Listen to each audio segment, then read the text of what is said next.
பாருங்க, அதுல 4ஆம் வசனத்துல அவருக்குள் ஜீவன் இருந்தது. ஆண்டவர் யாக்கோபுக்கு ஒரு வார்த்தை அனுப்பினார், அது இஸ்ரவேலில் இறங்கிற்று என்று ஏசாயா 9:8 படிக்கிறோம். ஆமென். வார்த்தை என்பது ஆண்டவராகிய இயேசு கிறிஸ்துவை பிதா உள்ள வைத்து, கிறிஸ்துவை உள்ள வைத்து அனுப்புகிறார். இயேசு கிறிஸ்துவல்ல, கிறிஸ்துவை உள்ள வைத்து அனுப்புகிறார்.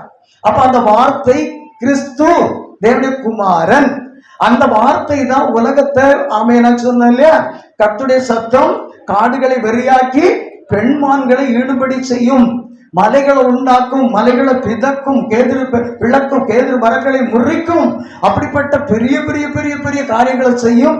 இப்படிப்பட்ட இந்த காரியத்தை அது செய்யும் என்பதற்கு நம்ம விளக்கம் சொன்னேன். அல்லேலூயா. அவருக்குள் என்ன இருந்தது?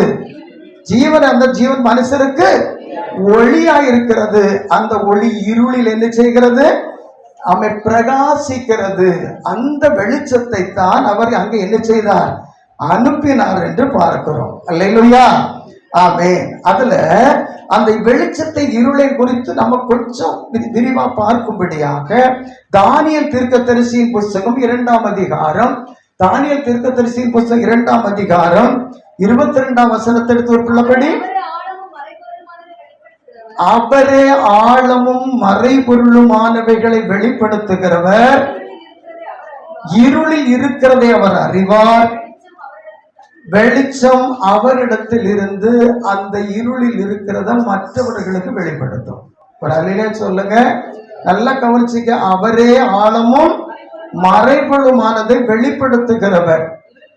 இருளில் இருக்கிறது என்ன, இல்லைன்னு சொன்னா இருள் என்ன, அந்த ஜலம் என்ன, அந்த வெளிச்சம் என்ன என்பதையெல்லாம் அவரே என்ன செய்வார்? ஆமென். அறிவார், இருக்கிறது அறிவார். வெளிச்சம் அவரிடத்தில் அதை வெளிப்படுத்த வெளிச்சம் எடுத்தாங்கும். அந்த வெளிச்சம் இருளில் பிரகாசிக்கும், இருளை எல்லாம் வெளியிறங்கமாக்கும். ஆமென். இருளில் இருக்கிறத நமக்கு வெளிப்படுத்தும். அல்லேலூயா.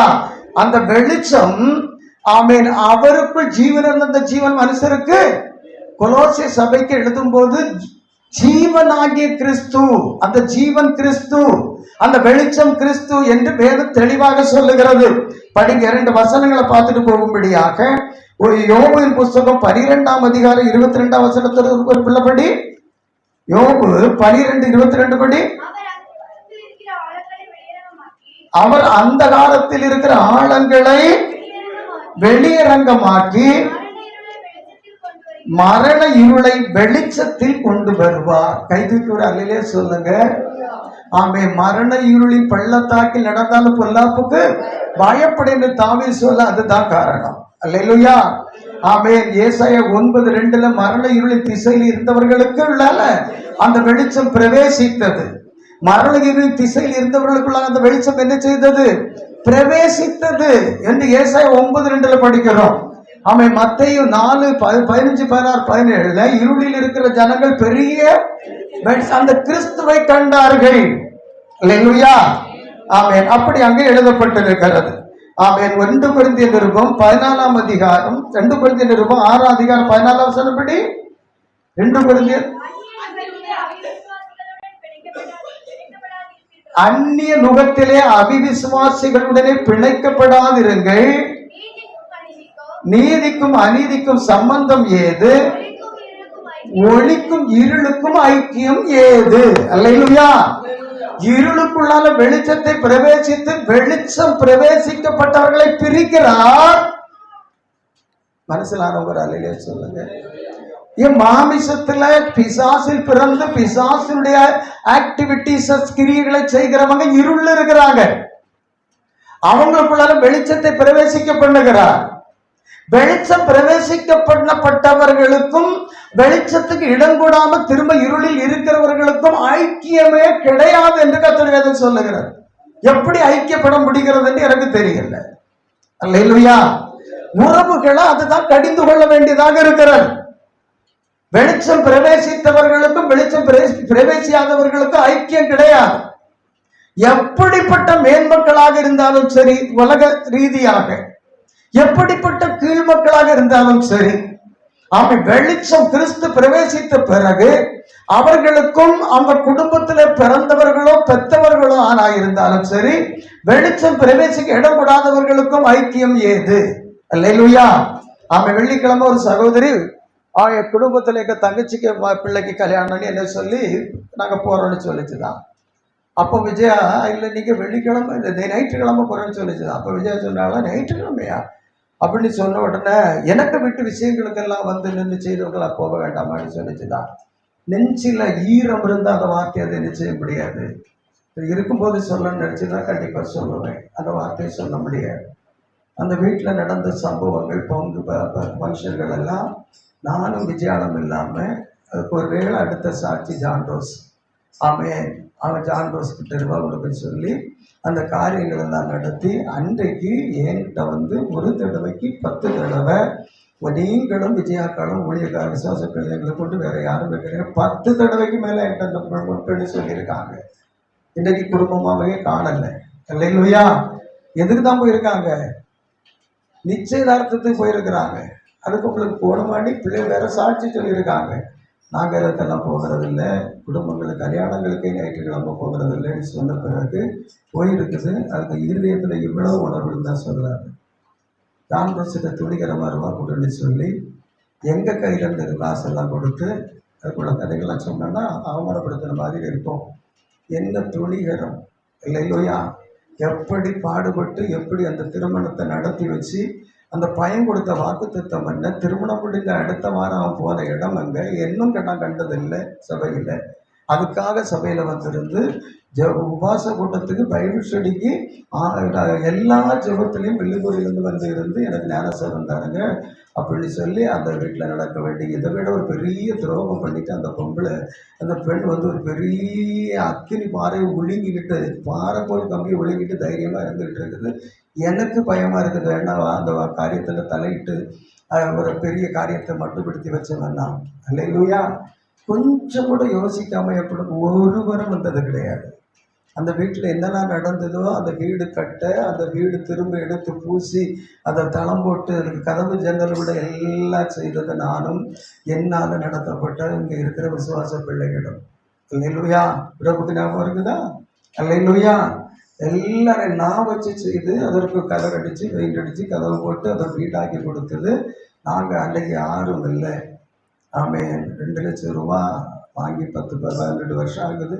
அது அப்படியே கிடக்குது கொடுக்காம. அதனால என்ன ஊழியக்காரன் சொல்லி நம்பி அன்னைக்கு போனவர் ஒரு பாவம் ஒரு விசுவாசி. என்ன உங்கள் நடைமுறைகளை பார்க்கும்போது நீங்கள்லாம் நினைப்பீங்க இவர் இப்படி பேசுகிறாரு இப்படி கோவப்படுகிறாரு. முந்தின காரியத்தை மறக்காதுங்க. இல்லையா? முந்தின காரியங்களை என்ன செய்யாதுங்க, மறக்காதுங்க. எங்களுக்கு அவிய உண்டு நீ உண்டுன்னு சொல்றதுக்கு ஒரு காலத்தில் யாரும் இருந்தது இல்லை. ஆமே. அன்றைக்கு எவ்வளவு விசுவாசித்தீங்களோ பொறுப்பு தான் அவ்வளவுக்கும் உங்களுக்கு உண்மையாக இருந்த நடத்தி தான் இந்த காரியங்களை ராப்பகலாம் முடிச்சு ஜெபிச்சு தாங்கி தான் நடத்தணும். எங்கள் குடும்பத்தில் எங்கள் காரியத்தில் வந்தவங்கன்னு சொல்றதுக்கு ஒரு ஆள் அங்கே கிடையாது. ஆமே. நான் போக வேண்டாம் ஆடிட்டு போயிருக்கிறாங்க அந்த அம்மா. இல்லையா? ஆமே. இந்த காரியங்கள் தேவன் சாட்சியாக இருக்கிறார். இன்னொரு ஆபத்து பிரச்சனை வரும்போது தேவன் ஒதுக்கி விடுவார். அது வரைக்கும் உங்களுக்கு புரியவே செய்யாது. இல்லையா? ஏன்னா எங்களுக்கு இப்போ நான் தான் இருக்கிறேன். எனக்கு அந்த பாரம் உண்மையாக வராது. ஒரு சொட்டு கண்ணீர் ஒரு மனுஷனுக்காக விட்டு என் ஆண்டவர் எனக்கு நல்ல பதில் தராமல் இருந்தது இல்லை. அப்படி இல்லைன்னா நான் செய்கிற ஊழியம் போய் ஒரு ஆளுக்காக வேண்டி நான் கண்ணீர் விட்டு என் ஆண்டவர் அந்த கண்ணீரை அசட்டை பண்ணது என் வாழ்க்கையில் அனுபவத்தில் கிடையாது. அல்லேலூயா. சிலருக்காக கண்ணீர் வராது, அது எனக்கு தெரியாது. அல்லேலூயா. ஆமே. அதனால எனக்கு அன்பான தெய்வ பிள்ளையே, தேவ சமூகத்தை சார்ந்திருந்து இப்படிப்பட்ட அதிசயமான தெய்வம் உன் காரியத்தில் உன் வாழ்க்கையில் கர்த்தருடைய சத்தம் காடுகளை வெளியாக்கி பெண்மான்களை ஈடும்படியாக செய்துவிடும். அல்லேலூயா. கர்த்தர் அதை செய்வார் என்று விசுவாசிக்கிறதற்காக அது கொஞ்சம் அழுத்தமாக சொல்லுகிறேன். இன்னும் செய்வார், பயப்படாத. அவன் காரியங்களை கேட்கிற வசனத்தை இப்படி நடக்க தெரியாது இல்லைங்க. அவன் ஏதோ அலைகள்லாம் வரும், அலையா வரும். அல்லேலூயா பாடி தாண்டி போகிற அலையா இருக்கும். அப்படிதான் பக்தன் பாடுகிறான். அல்லேலூயா. ஆமென். படிங்க. ஆமென். சங்கீதம் 112 4 படிங்க. அதனால இருளுக்கும் ஒளிக்கும் என்ன கிடையாது, ஐக்கியம் கிடையாது. பிரித்த பிறகு ஆழத்துக்குள்ள இருள் இருந்தது, இருளும் அப்படியே இருட்டுமா இருந்தது. வெளிச்சம் பிரவேசித்து பிரித்த பிறகு வெவ்வேறாக பிரித்தார், தேவன் பிரித்தார். இருளுக்கும் வெளிச்சத்துக்கு அப்புறம் என்ன கிடையாது, ஐக்கியம் கிடையாது. சம்பந்தம் ஏது என்று பவுல் இந்த வேத புஸ்தகத்தின் நிருபங்களில் ஆக்கியவர் சொல்லுகிறார். அல்லேலூயா. 112ஆம் சங்கீதம் 4ஆம் வசனம்படி செம்மையானவர்களுக்கு இருளிலே வெளிச்சம் உதிக்கும். அல்லேலூயா. ஆமென். செம்மையா இருந்தோமானால் இருள் போல வரும், பயம் போல வரும், கைவிடப்படுவோமோன்னு தோணும்.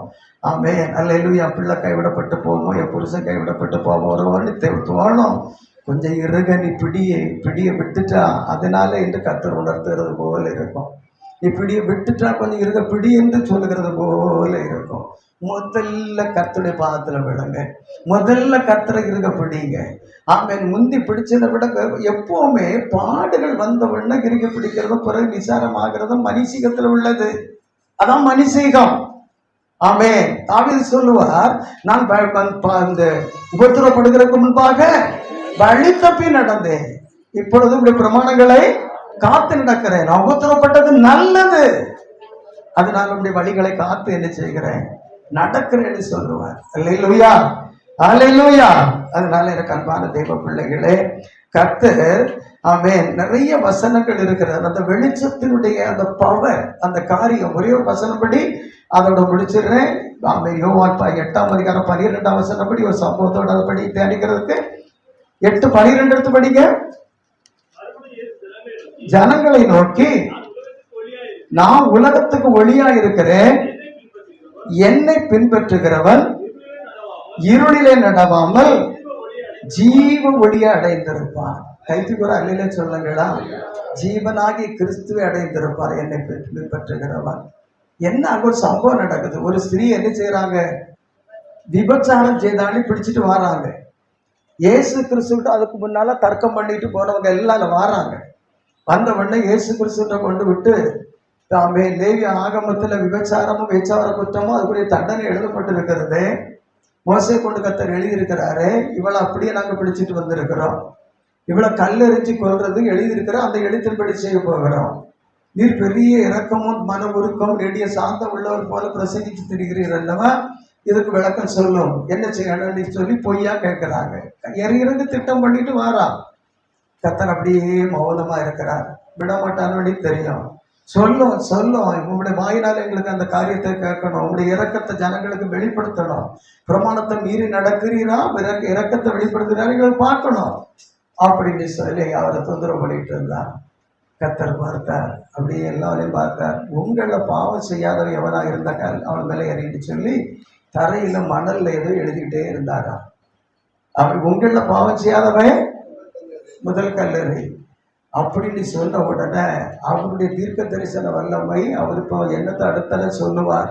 அப்ப ஏதோ நம்முடைய பாவம் எல்லாம் இவருக்கு தெரிந்திருக்கிறது, இதை விட நீ பெரிய பாவி, உன்னை எங்கே அறிஞ்சிருந்தது, உன்னை எறிய ஒப்பு கொடுத்துருந்தா நீ என்ன எப்பவுமே செத்துருப்பா, நீ கல்லெடுத்துட்டு வந்திருப்பியான்னு கத்தரை அடுத்தால அவன் குத்தத்தை காட்டிடுவார்.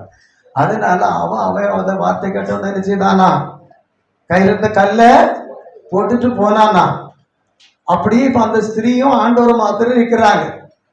அப்போ அவன் இவரு என்ன சொல்றாரோ பார்ப்போம், அவங்க எல்லாம் சொல்லி நேரமா வசமா பேசி அனுப்பிட்டாரு. என்ன அல்லேலூயா. அவங்க உள்ளத்துல இருந்த இருளை அகற்றினார். அவங்க நாங்க நீதிமான்கள், நாங்க நியாயம் தீர்க்கிறவர்கள் என்று கல் எடுத்துட்டு வந்தாங்க. இல்ல உங்ககிட்ட இவ்வளவு பாவம் இருக்கிறது என்று சொல்லி அவங்களுக்குள்ளால இவர் வெளிச்சமான வார்த்தை அனுப்பினார். இவர் அனுப்பின வார்த்தை எது, உங்களில் பாவம் செய்யாதவன் கல்லறி. இதுதான் அந்த வார்த்தை, இதுதான் அந்த வெளிச்சம். அந்த வெளிச்சம் அவங்களுக்குள்ள போய் அவங்க எப்படிப்பட்ட பாவின்னு வெளிப்படுத்தி. அல்லேலூயா. யோவான் 1ஆம் அதிகாரம் 9ஆம் வசனத்தில் உலகத்துல வந்து எந்த மனுஷனையும் பிரகாசிப்பிக்கிற ஒளி அந்த மெய்யான ஒளி. அந்த ஒரு வார்த்தை அவங்களுக்குள்ள டக்குன்னு பிரகாசித்தது. அவன் நான் எவ்வளவு பெரிய பாவி, இந்த இடத்துல அடுத்தாலும் என்ன சொன்னால் நான் எப்படி அறியப்படுவேன், எப்படி அவமானப்படுவேன், எப்படி குத்தப்படுவேன், நோவிக்கப்படுவேன்னு சொல்லி பயந்து கல்லப்பட்டு போயிட்டான். அல்லேலூயா. அப்ப ஸ்திரீ பார்க்கிறா, நானும் ஒண்ணு நியாயத்து இருக்கிறது இல்லை, நான் இந்த உலகத்துல நியாயத்துக்கு வராமல் ரட்சிக்கவே வந்தேன், அதனால நான் ஒண்ணு நியாயத்து இருக்கிறது இல்லை. அல்லேலூயா. ஆமென். அப்படி இருக்கும்போது தான் இங்க கர்த்தர் பாருங்க, அப்படி அப்படி பண்ணணும். மறுபடியும் குனிந்து எழுதி கொண்டது. அப்பொழுது இயேசு நிமிர்ந்து அந்த ஸ்திரியை நோக்கி, வேறொரு காணாமல் எல்லாரும் போயிட்டாங்களா? அப்ப அவ சொல்ல, இல்லை ஆண்டவரே என்றார். இயேசு அவளை நோக்கி, நானும் உன்னை என்ன செய்கிறது இல்லை. ஆமென். அப்படி சொல்லி, இனி பாவம் செய்யாத. அவனுக்கு தரக்கூடிய ஒரே ஆலோசனை, நீ இனி என்ன செய்யாத, பாவம் செய்யாத. மறுபடியும் இயேசு ஜனங்களை நோக்கி, நான் உலகத்திற்கு ஒளியா இருக்கிறேன். இந்த உங்க எல்லாருக்குள்ளே இருக்கக்கூடிய இந்த இருளை ஆமென் உங்களுக்கு காண்பித்து, உங்களுக்குள்ள இருக்கிற பாவத்தை உங்களுக்கு காண்பிக்கிற வெளிச்சமா இருக்கிறேன். உலகத்துல எந்த மனுஷனை பிரகாசிப்பிக்கிற, இப்ப என்னுடைய இருதயத்துல நடுவுல வெளிச்சம் வந்தால் சுற்றுப்புறம் அவ்வளவு பல கிறிஸ்துவனா உள்ள வச்சிருக்கிறேன். கிறிஸ்து எனக்குள்ள வந்தாச்சு, சுற்றி அவ்வளோ, அது ஒரு பல்பு போல இருக்குது, நடுவில் வெளிச்சம் இருக்குது. அந்த பல்புடைய அந்த குடுவை, அதை தெர்மாஸ் குடுவை என்று சரி நம்ம விஞ்ஞானத்துல படிச்சிருப்போம் இல்லையா. தெர்மாஸ்ங்கிறதா கண்டுபிடித்தார். அதனால அந்த கண்ணாடி குடுவைக்கு பிறந்தது தெர்மாஸ் குடுவை. அதற்குள்ள ஒரு இழை இருக்கு பார்த்தியா, அங்கிருந்து பாசிட்டிவ், இங்கிருந்து நெகட்டிவ். அப்படி ரெண்டும் சந்திச்சுக்கிற இடத்துல உள்ளுக்குள்ளால அந்த எரிமலை வாயு இருக்கிறதுனால அந்த டங்ஸ்டன் இழையில அங்கிருந்து நெகட்டிவ் பாசிட்டிவ் வரும்போது அது நடுவில் என்ன செய்யும், டக்குனு ஸ்பார்க் ஆகும். அந்த ஸ்பார்க் நின்று கொடுக்கும். அந்த கம்பிக்கு உள்ள வாயு சப்போர்ட் பண்ணும். அந்த கம்பியை தான், அந்த கம்பியை கண்டுபிடித்தவருக்கு பேரு டங்ஸ்டன். ஒரு பேர் இல்லையா, குடுவைக்கு பேர் இருந்தது தெர்மாஸ் குடுவை. அந்த கம்பி பல்புக்குள்ளால் எப்படி ஒரு இலை இருக்கு பத்தி, அது அத்து விழுந்தா என்ன செய்யாது, எரியாது. அந்த இலைக்கு பேரு, அந்த கம்பிக்கு பேரு டங்ஸ்டன் இலை. அல்லேலூயா. அந்த பல்புக்கு மேல, அந்த குடுவைக்கு மேல ஒரு கருப்பு பேப்பரை ஒட்டி, ஒரு சிவப்பு பேப்பரை ஒட்டி, ஒரு பச்சை பேப்பரை ஒட்டி, ஒரு கருப்பு பேப்பர், நீல பேப்பர், கருப்பு பேப்பர் ஒட்டிட்டோம்னீங்களா. அது அதன் பிறகு எவ்வளவு பவரா எரிஞ்சாலும் அந்த வெளிச்சம் என்ன செய்யாது, வெளியே வராது. மெல்ல கருப்பை இலக்கி. எதனால வெளிச்சம் வரல, எதனால வெளிச்சம் வரல, இந்த பாவம். எதனால வெளிச்சம் வரல, இந்த பாவம். அடுத்ததை இலக்கி, அடுத்ததை இலக்கி, மஞ்சை இலக்கி, வெள்ளையை இழக்கிற பிறகு அதற்கு ஒரு பவர் என்ன செய்யும், முழுவதும் என்ன செய்யும், வரும். நான் அந்த வெளிச்சமா உள்ள வருவேன். அந்த வெளிச்சத்தை பிரவேசிக்க விடாம, வெளிச்சம் வெளியே அப்படியே பிரசித்தப்பட விடாம இருக்கிறதுக்கு உங்களுக்குள்ள இருக்கிற பாவத்தை நான் என்ன செய்வேன், வெளிப்படுத்த. அப்படி வெளிப்படுத்தணும்னு தான் கல்லத்துக்கு போட்டு என்ன செய்தான், போயிட்டான். அதைத்தான் சொல்றார், நான் உலகத்துக்கு யாரா இருக்கிறேன், வெளிச்சமா ஒளியா இருக்கிற என்னை பின்பற்றுகிறவன் இருளில் நடவாமல் ஜீவ ஒளி அடைந்திருப்பான். முழங்கால நிகழ்ச்சியம் பண்ணோம். பிரைஸ் எல்லாம். ஜலத்தை குறித்து பார்த்தோம். ஜலம், ஜலம் யாராக சொல்லப்பட்டிருக்கிறது, ஜனங்கள், பாசைக்கார ஜாதிகள். அல்லேலூயா. அவைகளுக்கு மேலதான் மாமிசத்தில் பிறந்த பிசாசனா பிறந்த மனுஷனுக்கு மேல அவர் அசைவாடிட்டு இருக்கிறாரு என்பதுதான் தீர்க்க தரிசனத்தினுடைய வெளிச்சமான வெளிப்பாடு. அல்லேலூயா. ஆமென். அந்த ஜலத்துல பிரவேசிக்கிறவர் எப்படிப்பட்ட கிரியை உடையவர், அந்த ஜலத்துக்குள்ள பிரவேசிக்கிறவர் எப்படிப்பட்ட கிரியை உடையவர் என்று நான் உங்களுக்கு சொன்னேன். மகத்துவமான கிரியைகளை உடையவர். அந்த பாறைகளை உண்டாக்குறவர், பாறைகளை வெடிக்க பண்ணுகிறவர், பெரிய பெரிய கேதுரு மரங்களை வளர்க்கிறவர், அதை முறித்து போடுகிறவர். பெரிய காரியங்களை, பலத்த காரியங்களை நினைப்பதற்கு வேண்டும் அதிகமாய் செய்கிறவர். அதே சமூகத்தினுடைய மகத்துவமான கிரியைகளை காடுகளை வெறியாக்கி பெண்மான்களை ஈழமும் செய்து விடுகிறவர். அல்லேலூயா. இதான் அவருடைய மகத்துவமான கிரியை. இருளில் செய்த கிரியையில் இருக்கிற அடங்கி இருக்கிற சத்தியங்கள் எழுதப்பட்டிருக்கிறது.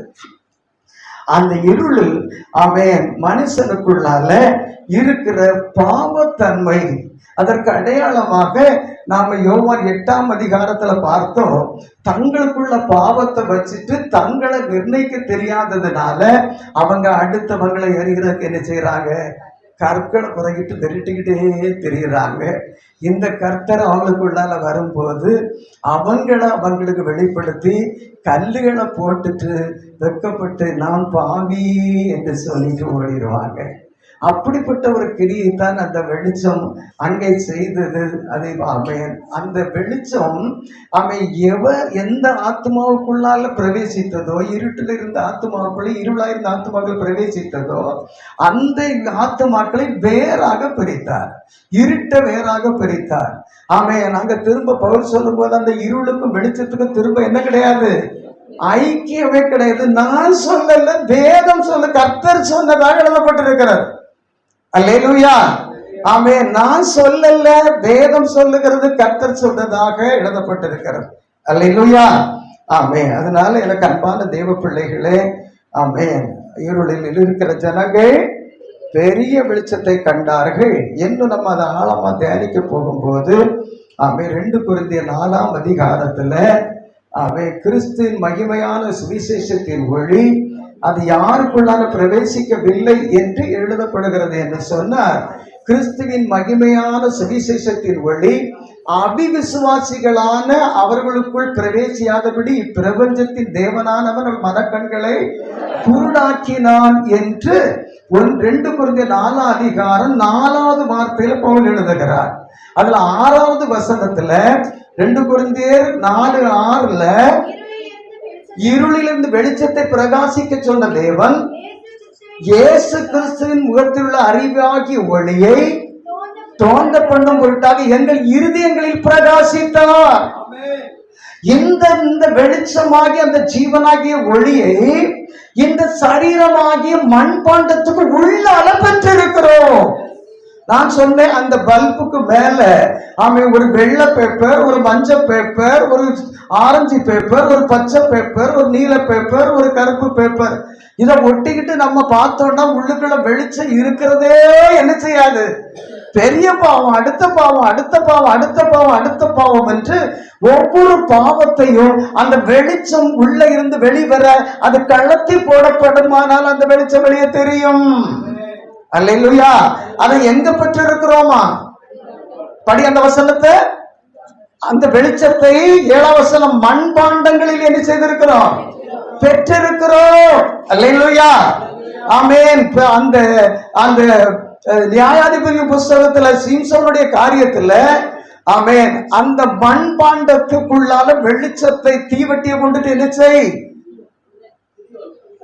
கிதியோனிடத்துல அந்த மண்பாண்டத்தை பிடிச்சு வாங்கி அதுக்குள்ளால வெளிச்சத்தை வச்சுட்டு என்ன செய், கொண்டு போ. மண்பாண்டத்துக்குள்ள வெளிச்சம் இருந்தா வெளியே தெரியுமா வெளிச்சம்? மண்பாண்டம் அப்படிப்பட்டது. நம்ம சரீரம் என்னதானா, மண்பாண்டமா. நமக்குள்ள கிறிஸ்து இருந்தால் இந்த மண்பாண்டம் அழிக்கப்படுகிற வரைக்கும் கிறிஸ்து வெளிப்பட மாட்டார். அவன் மஞ்சள் பேப்பரா, வெள்ளை பேப்பரா, மஞ்சள் பேப்பரா, கருப்பு பேப்பரா, இது மூடப்பட்டு இருக்கிறது.